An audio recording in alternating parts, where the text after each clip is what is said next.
You guys, I don't even know how to start this without sounding completely unhinged. But I keep replaying it in my head, thinking maybe I exaggerated it or misunderstood something, but then I remember this whole thing with my credit cards, job, and my boyfriend that confused me for my sister when I was literally at home watching Bridgerton in my pajamas.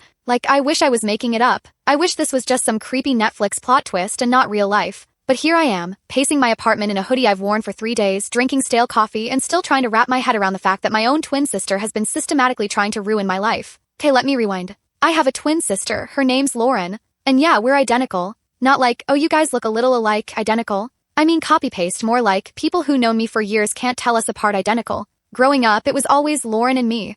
We were some 2-for-1 special. People would be like, oh my gosh, you guys must be so close, and we'd just smile. But the truth is, we were never that close. At least I never felt like she wanted to be. She was the one with the louder laugh and the prettier handwriting. The charm that made teachers love her even when she didn't do her homework. Meanwhile, I was more of the planner, the thinker. I'd stay up organizing our joint birthday parties while she just showed up and took the credit. But I didn't mind, not really. I figured that's just how it is with siblings. You balance each other out, right? Things didn't get weird until last year. First it was small stuff. I'd go to my favorite cafe and the barista would say, back again? Didn't you just grab a latte an hour ago? And I'd be like, no. Then I got a weird call from my credit card company asking if I'd authorized a big online purchase from Sephora, which first of all rude because if I had spent $380 on makeup, I promise it wouldn't have been on lip gloss and neon eyeshadow. But the charge wasn't mine. I reported it as fraud, they removed it, and I didn't think too hard about it after that, until it kept happening. Then came the job interview. I was applying for this communications role at a startup I'd been eyeing for months. Dream gig, flexible hours, great pay, amazing culture. Got called in for a second round in person. So I show up, portfolio in hand, all excited. I give my name to the receptionist, and she literally looks at me like I've grown 2 heads. Didn't you already interview yesterday? She asks. And I'm just standing there huh? She double-checks her computer and goes, yeah, Lauren? You were here yesterday, right? My stomach dropped. I remember going, I think there's been a mix-up. I'm not Lauren. I'm Linda, her sister. But even saying it out loud felt wrong because Lauren and I don't look just similar. We look identical. If she went in pretending to be me, they'd believe her. I went home that night and spiraled. Full-on candles lit, Taylor Swift playing, trying not to cry, spiraling. I texted Lauren, no response. So I did the thing I never do, I called my parents. Now, here's where it really starts unraveling. I tell my mom what happened, how I think Lauren might be impersonating me, how it's messing with my work stuff, how I feel like I'm going crazy, and she just goes, oh honey, don't be so dramatic. You've always been a little paranoid. I'm sorry, what? I'm coming to her saying I think my twin sister is stealing my identity and she hits me with that? So I go, I'm not being paranoid, Mom. There are actual charges on my credit card. And I literally lost a job opportunity today because they thought I'd already come in. And she just sighs. You know Lauren's going through a lot right now. Maybe just try to support her instead of causing more drama. I swear, in that moment I actually thought I might scream. And listen, I hadn't even gotten to the boyfriend part yet. 'Cause yeah, that happened too. A few weeks after the job interview disaster, I started noticing my boyfriend Ben was off. Emotionally constipated levels of off. He'd flinch when I touched his shoulder. He'd go quiet when I walked into the room. And he kept checking his phone like he was waiting for someone to text him something catastrophic. I asked him straight up one night, are you cheating on me? He looked me in the eye and said, no, but you know what you did. I was like, what? What did I do? And he just muttered something about not playing dumb and stormed out. So now I'm full detective mode. I go through my texts, my DMs, everything. Nothing weird. I even check my iCloud and email history, nothing. But I'm still getting these weird vibes. So one night I do something I've never done before. I go through Ben's phone. And y'all, there are messages. Explicit messages. From me. Except they weren't from me. Different writing style. Emojis I don't even use. And some of the things I said? I mean, I'd rather eat soap than send that kind of stuff. But the number it came from, it was registered under a nickname he'd saved for me. Same area code. And the selfies. In my clothes, in my room. But things is, it was Lauren. I swear I almost passed out. My knees buckled. I just remember whispering no, no, no, no over and over and over again like that was gonna make it untrue. So now everything's clicking into place, the credit card stuff, the job interview, the weird barista thing. It wasn't in my head. Lauren was pretending to be me. And somehow my own parents were backing her up. I just felt, I don't know, hollow? Like I was watching it all happen from outside my body. I didn't even wake Ben up. I packed a bag, hoodie, charger, laptop, snacks, and I left. Drove around all night listening to angry breakup anthems and podcasts about narcissism and betrayal, which is 10 out of 10 coping method TBH. Highly recommend. Anyway, the next day I decided I was done playing nice. I needed answers, so I called Lauren. She picked up like nothing was wrong. Hey girl, what's up? I go, you need to stop pretending to be me. There's a pause. Then she laughs. Wow, you sound really stressed. Lauren, I'm not joking, I said. I know about the job interview. I know about the credit cards, and I know you've been talking to Ben pretending to be me. And without skipping a beat, she goes, "Okay, first of all, Ben came on to me, not the other way around." I could feel my jaw tighten so hard I thought my teeth might crack. "You sent him nudes from my room, Lauren. You wore my clothes." "Oh my gosh," she said like she was bored. "Why are you being so dramatic about this? It was just flirting. Just flirting." I literally screamed it into the phone. "You ruined my relationship. You ruined my life." And then she drops the line that made me question every memory we ever shared. "Well, maybe if you weren't so boring all the time, people wouldn't be so quick to believe I'm you." I know. I hung up. I had to. Because if I didn't, I was going to say something I'd regret. Or throw my phone out the window. Possibly both. So what do I do next? I go to my parents. Again. 'Cause despite everything, there was this tiny voice in the back of my head whispering, maybe they don't know. Maybe they'd care if they knew the full story. Spoiler, they knew. And they didn't care. I sit them down and lay it all out. The fraud, the job, the texts. Like the literal identity theft. I'm talking full slideshow presentation vibes. I even printed the receipts. I'm like, look, here are screenshots from Ben's phone. Here's the Sephora charge. Here's a photo from the job interview lobby with her face on the security camera timestamped a day before mine. Please, just tell me you'll do something. My dad rubs his temples and sighs. This is so exhausting. Why do you girls always drag us into this? My mom is sipping tea like she's watching some HBO series. And then she says, well, Lauren has been having a really hard time adjusting lately. You know, with her breakup and her job loss and everything. Maybe she just wanted to feel important for once. I sat there in stunned silence like, what are you even talking about? Okay, I said. So ruining my life is okay because she's sad? And my mom goes, it's not like that. You always make things about you. You've always been the dramatic one. Well, this wasn't new. They'd always seen me as the problem. The emotional one. Lauren could do anything, lie, cheat, steal, set the house on fire, and they'd still find a way to say I provoked her. So I stood up and said, you know what? Fine. If you're not going to help me, then stay out of the way. Because I'm going to fix this. And my dad goes, don't be rash. You'll regret it.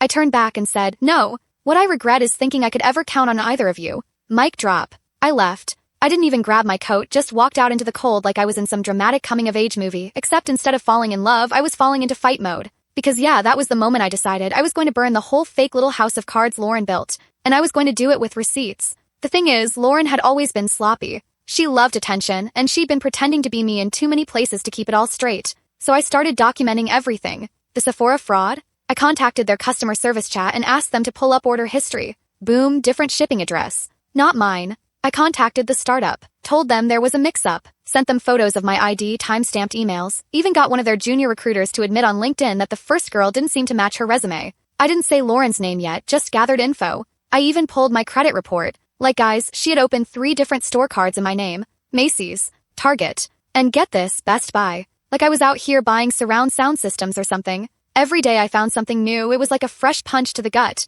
But I kept going. And then I found the email. Lauren had emailed my actual boss at my old part-time job. She had sent a resignation notice. As me. Which explained why I never got a call back when I tried to reapply a few months later. I didn't even know how she'd gotten into my work email until I remembered. I'd helped her set up her Gmail once. Same recovery questions, same laptop, same Wi-Fi. So I started planning my move. If my parents weren't going to hold her accountable, I would. And I wasn't going to go to the cops just yet. Not until I had everything in a neat little folder. Okay, so now we're at the part where I turn into the FBI, the IRS, and every crime show protagonist rolled into one. Because if Lauren was going to steal my identity, she picked the wrong twin to mess with. Here's the thing about growing up with a sister who mimics you, you start to predict her. She's not as smart as she thinks she is. So I made a plan. I created a new fake opportunity. Not too flashy, but enough to tempt her. I used a throwaway Gmail account and whipped up a fake company called Flirted PR, a sleek little boutique firm based in New York. Legit logo, fake website, thank you, Squarespace free trial, a generic job posting with a link she couldn't resist. Salary, $88,000.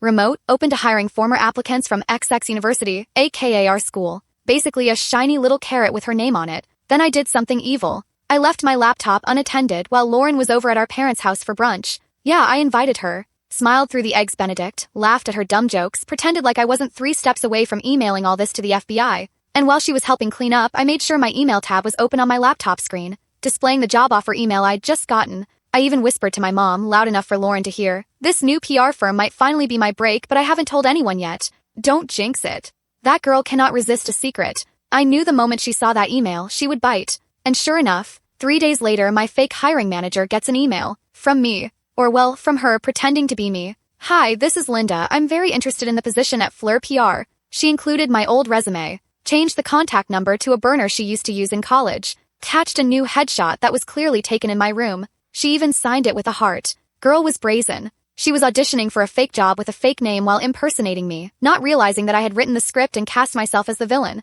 And now I had digital, time-stamped, undeniable proof that she was still actively impersonating me. I forwarded it all to my secure folder. Then I made an appointment with a lawyer, because at this point I had a real case. I brought in every document I had. The lawyer looked through everything, then leaned back in her chair and said, "This is serious. She could go to jail." And here's where things got messy again, because even hearing that made my stomach twist. Like, yeah, I wanted justice, I wanted my life back. But she was still my twin. Like, we literally shared a womb. We grew up in the same bunk bed, had matching Halloween costumes until we were 12. The idea of her in an orange jumpsuit? I wasn't ready for that. So instead of filing criminal charges right away, I told my lawyer, "Let's try one more thing, let's give her a chance to come clean." Which brings us to the confrontation. I called Lauren, told her we needed to talk. Not by phone. In person. I told her I had something important to tell her. I made it vague enough to bait her in, but urgent enough that she couldn't brush it off. We met at this tiny park we used to hang out at as kids. It was one of those perfectly quiet places, with a bench under a giant willow tree and barely any foot traffic. The kind of place you think you can get away with secrets. She showed up in a sundress and sneakers like she was about to film a YouTube vlog, smiling like she hadn't nuked my entire existence. I started slow. "I know you applied for the Fleur PR job," I said. Her face froze. Then she fake laughed. "What are you talking about?" So I pulled out my phone, opened the inbox, and showed her the email. Then I pulled out the printed copy of her fake resignation letter to my old job. Then the Target card charges. And then the kicker, a photo of her in my room in my clothes texting Ben. Her mouth opened, closed, and then she did the most Lauren thing ever. She cried. Theatrical, Disney Channel sobbing. "You don't get it," she said. "You've always had everything. I was just trying to feel like I mattered." And for a second I felt a flicker of pity, but then I remembered how she'd let me lose a job. How she'd pretended to be me. How she'd flirt with my boyfriend while texting him as me and I snapped right back to reality. "You don't get to destroy my life and then play the victim," I said. "I'm done." Then I handed her a manila envelope, a summary of the legal documents, my lawyer's card and a single sentence, "Confess or I go public." She went pale. "What does that mean?" She whispered. "It means," I said, "you've got 48 hours to fix what you broke. Close the accounts, clear the debt, send a written apology to every company you impersonated me with, or I'm filing. And if you even think about doing something stupid, just remember I have everything." Then I walked away. Did she do it? That brings us to the next part where she tries to gaslight me again and I find out what my parents did behind my back to protect her. Spoiler, it involves a lawyer. And a lie that nearly ruined everything. 48 hours turned into 72. And I was this close to heading straight back to my lawyer when guess who calls me? My mom. And before I could even say hello, she launches in. "Honey, I really wish you'd just drop this. You're tearing this family apart." Girl. I had to sit down. Like, "Ma'am, I'm tearing the family apart?" I go, "Mom, are you seriously calling me about her right now? She committed literal crimes and you're asking me to back off." And my mom goes, "Well, your father and I have already spoken to someone and..." Pause. "Spoken to who?" She continues, "We met with a lawyer, just to get some advice. And we were told that if you pursue this legally, it could really damage Lauren's future. She might not recover from that kind of record." Y'all, I had to close my eyes and count backwards from 10 like I was in therapy or something. Because not only did my parents know she'd done this, they had already started trying to protect her from the consequences. I go, "So instead of calling her out, you're trying to manage me?" And my mom says the thing that broke me. "You've always been the stronger one, the more responsible one. We thought you could take the high road. Babe, what the actual F?" I swear I almost dropped my phone. I hung up, didn't even respond. Then I called my lawyer, told her everything, the silence from Lauren, the lawyer my parents contacted, all of it. She goes, "Okay, then we stop playing nice." We drafted a cease and desist. Listed every violation. Identity theft, fraud, emotional distress, reputational damage. It was thick. We sent a formal notice to Lauren. Certified mail. Legal email. Hand-delivered to my parents' address too, just in case she was hiding out there. And then, Lauren finally reached out. She texts me just one line. "Wow, you're really doing this, huh? Girl, what do you think?" I ignore it. 10 minutes later, she calls. "Why are you being so dramatic?" she says. "Why are you still breathing my air?" I say, "Okay, I didn't say that, but I thought it." Out loud, I go, "You had every chance to stop. I asked for honesty. You lied. You used me." She goes quiet. Then she says something that actually scared me a little. "I didn't think you'd fight back like this." She didn't think I'd ever stand up for myself. She thought I'd cave like always. Keep the peace like, I don't know, eat the crap sandwich? Be the good twin. Nah, that version of me was gone. Fast forward a few days, I get a call from an unknown number. It's the HR manager from my dream startup. The one where she impersonated me. She goes, "Hey, I just wanted to personally thank you for the clarification. We had some confusion on our end about your application, and your follow-up made everything crystal clear. We actually have a new opening coming up. Would you be open to reapplying?" My jaw hit the floor. I said yes, obviously. Plot twist. Then yes, that same Ben shows up at my apartment, looking pathetic, holding flowers. I swear I thought it was Uber Eats until I opened the door. He starts rambling about how he did not know and how he thought it was me and how he was so confused and felt tricked. I go, "You thought I'd send you those photos after we'd been fighting for a week? That's what made sense to you." And he goes, "Well, she looked like you." And I go, "Cool, so you almost cheated with someone who looked like me. That's your story." I shut the door in his face. 'Cause babe, this isn't a redemption arc. This is more like a you messed around and found out type of arc. So now I'm reclaiming everything. My name, my finances, my future. And Lauren? She finally sends a formal apology, clearly written by her lawyer, saying she regrets her actions and acknowledges the harm caused. She even signs the forms agreeing to close the fraudulent accounts and cover any damages. But it wasn't because she was sorry. It was because she was cornered. And as for my parents, they still don't get it. My mom keeps texting me inspirational Bible verses. My dad sends passive-aggressive hope you're doing well messages like that's supposed to fix anything. I haven't answered a single one. So you'd think after getting legally smacked with receipts, being forced to shut down the fraudulent accounts, and having to write that awkward lawyer-crafted apology letter, Lauren would just crawl back into whatever delusional hole she came from and leave me alone, right? Wrong. 'Cause narcissists don't just want to get away with stuff. They want to control the story. And Lauren? Oh, she was livid that I dared to flip the script. To not only stand up for myself, but to win. So what does she do? She makes an Instagram post. Yup, publicly. Captioned. "Sometimes the people closest to you will destroy you," and then call themselves the victim, broken heart emoji. Hashtag family drama, hashtag trying to heal, hashtag be kind. Girl, be kind? I almost choked on my oat milk latte. And the picture? Like she really curated it. Crying selfie. A photo of her journal. Quote from Breen Brown. Basically every manipulative Pinterest board she could find wrapped into one chaotic trauma bait post. Within hours, she had people commenting like, "You're so brave for speaking your truth. Family can be so toxic. Stay strong. Whoever did this to you doesn't deserve you." And of course, some of our mutual friends liked it. That part broke me a little because these weren't strangers. These were people who knew us. People who should have seen through her BS. But they clicked that little heart and kept scrolling like it wasn't loaded with lies. For a solid 24 hours, I spiraled. Again, questioned everything. Like maybe I was too harsh. Maybe going the legal route was too much. Maybe I should have just let it go. But then I remembered something my therapist once said back when I was dealing with a manipulative ex. The person who tells the story first usually wins, unless the truth comes with receipts. And babe, I had receipts. So I made a choice. I opened my laptop and wrote a post of my own. Calm, factual, bullet point style. Because I didn't need theatrics, the truth was enough. Since a lot of people have been asking, here's some clarity. Yes, someone close to me committed identity fraud. They impersonated me at job interviews, used my credit, and sent messages to my ex while pretending to be me. Legal steps were taken. Everything I've shared is backed by documentation. I'm not naming names, but I will protect my name. I posted it on my private story first, just to my inner circle, and the DMs started pouring in. Some were shocked, some were angry, and some, the ones I thought I'd lost, messaged me saying, "Wait, she did what?" One girl I hadn't talked to in years sent me this long message apologizing for believing Lauren's version. Said she felt manipulated. Said she always thought something was off but didn't want to get involved. 'Cause yeah, it sucks that people believed her at first. But seeing them come around on their own, not because I forced them to, reminded me that the truth always gets louder. Eventually. And of course Lauren saw it. 'Cause 2 hours after I posted that, guess who texted me? "You're being cruel. You know I was in a dark place. You're ruining my chances at fixing my reputation."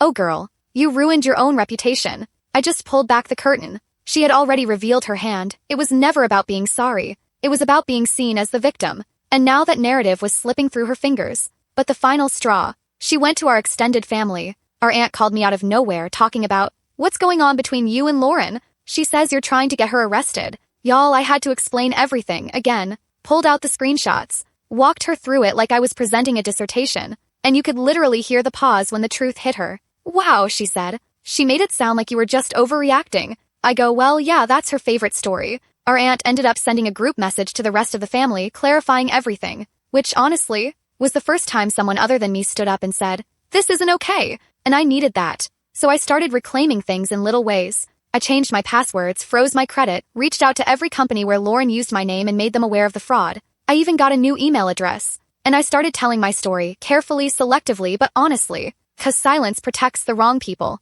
Now, I'm not saying I became some superhero overnight. I still cry sometimes, still get that punch in the gut feeling when I walk by our old childhood photos. But I also feel lighter. Like finally, this isn't a nightmare I'm trapped in anymore. Rather a chapter I'm walking out of. So after my aunt sent that message to the family group chat, the one where she finally laid everything out, there was radio silence for a few days. which should have been a relief, but honestly, it just felt like the eye of the storm. You know when it gets too quiet and you just know some BS is brewing? Yeah, I was right. Exactly 1 week later, I get this long, dramatic email from my mom. Subject line: "Let's heal this family." Off to a fantastic start already. She writes this whole thing about how she's heartbroken over the rift between me and Lauren, how no mistake is worth destroying sisterhood over, and how it's time for us to come together and move forward. Y'all, not a single sentence about what Lauren actually did. No accountability. No ownership. Just vibes and fake peace offerings. The cherry on top? She invites me to a family reconciliation dinner. Like it's a Hallmark movie and we're all about to cry over pot roast and forgive each other. No,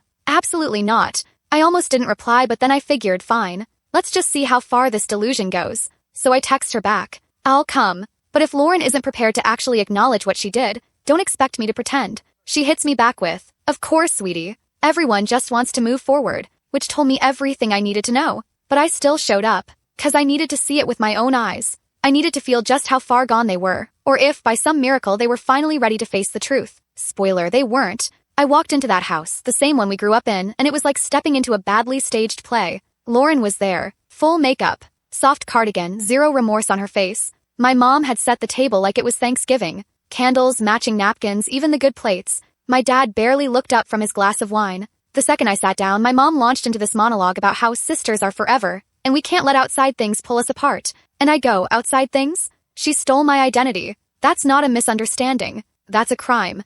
Lauren just looks at me and says, "I already apologized. What more do you want from me?" Y'all, I had to clench my jaw so hard I gave myself a headache. I go like, "No, you didn't apologize. Your lawyer did. You didn't even admit what you did until I trapped you." She rolls her eyes. And then my dad, who's been silent this whole time, finally speaks. "I think we've all made mistakes here." I blinked so hard I might have strained something. I go, "I'm sorry, what mistake did I make? Trusting my family? Expecting my parents not to cover for fraud?" And my mom, again with the martyr voice, says, "You're holding on to anger in a way that's really not healthy, sweetheart." Bro, I swear I almost levitated off the chair. Like, not in a spiritual way, in a rage ghost kind of way. I stood up, looked around the table at the people who were supposed to love me unconditionally, and said, "This is what you wanted, huh? You didn't want healing. You wanted silence. You wanted me to come in here, hug Lauren, pretend none of it ever happened, and play happy family so you can sleep at night." I turned to Lauren and said, "You didn't just mess with my credit. You messed with my name,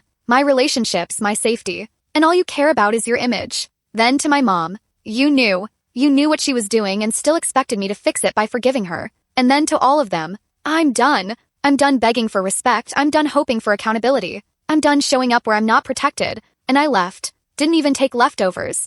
I got into my car, shaking with rage, but also this strange clarity. Because when you stop fighting for people to understand you, when you stop twisting yourself into someone easier to love, that's when you start to heal. And sure, they tried to guilt me afterward. Mom sent me Bible verses again. Lauren posted another cryptic story on Instagram. Some people live for revenge. I live for redemption. Girl, please. You live for attention. But I didn't respond. So it's been a few weeks since that fake forgiveness dinner. And I've been okay. Not great, but okay. I've been sleeping better. Eating meals that weren't just coffee and tears. Working again. I even landed a freelance project through that startup I thought I'd lost forever. And for the first time in months, my name wasn't being dragged through someone else's mess. I was rebuilding. And then she came back. One Sunday morning, I'm on my third rewatch of Selling Sunset, wearing mismatched socks and eating cereal straight from the box when there's a knock at the door. I thought it was Amazon. Nope. It was Lauren. Wearing sunglasses, holding a literal canvas duffel bag like she was dropping off a ransom or auditioning for a bad crime movie. I just stared at her through the peephole like, there is no way this is happening.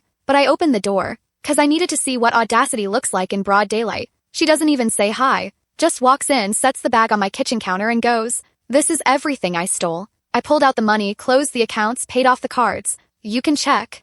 And she stands there like that was gonna fix it, like a bag of money was going to undo everything. She starts talking, rambling actually, about how she lost control, about how she never wanted it to go that far, about how she thought it would be easy to just borrow little pieces of my life until she figured out her own. I just stared at her. Like, girl, you didn't borrow my sweater. You borrowed my entire identity. She says, I didn't know who I was anymore. And I go, so you became me? She nods. Starts crying again, but it's different this time. Not performative. She looked wrecked. And for 1 second, I saw my sister again. Kid who used to sneak into my bed when there was a thunderstorm. The girl who cried when our hamster died. The twin who used to be mine before she chose chaos. But that version of her? She's gone. So I said, thank you for the money. I'll make sure it covers what you owe, but I don't forgive you. She blinked. Like the concept hadn't even occurred to her. I continued. This wasn't a mistake, this was a pattern. A choice. Multiple choices. You didn't stop until you got caught. She opened her mouth to speak. I held up my hand. And I'm not saying this because I want you to feel worse.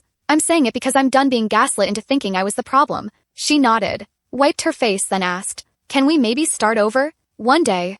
I shook my head. Maybe, but that's not today. She left. Quietly. No dramatics. No fake social media posts after. Just silence. And I haven't heard from her since. As for the bag, she wasn't lying. Inside was the equivalent of everything she stole. Cash, cashier's checks, and a note with account closures and zero balances. Even the Sephora refund was there. I deposited it into a new account. In my name. With new security questions, new passwords. Everything reset. And for the first time in what feels like forever, I felt safe. Like I could breathe again. I got my life back. Not the exact same one. There are still scars, still people I don't talk to, still moments that make me flinch when I hear certain words. But it's mine. All mine. I've cut contact with my parents. At least for now. Until they learn that forgiveness isn't code for let's pretend nothing happened. Sometimes healing doesn't look like a perfect reunion. Sometimes it looks like moving into a new apartment with good locks, watching trashy reality TV, watering your sad little plants, and sitting on a couch that only you have the password to. Sometimes it looks like choosing yourself, fully, unapologetically, and without the need for anyone else's permission.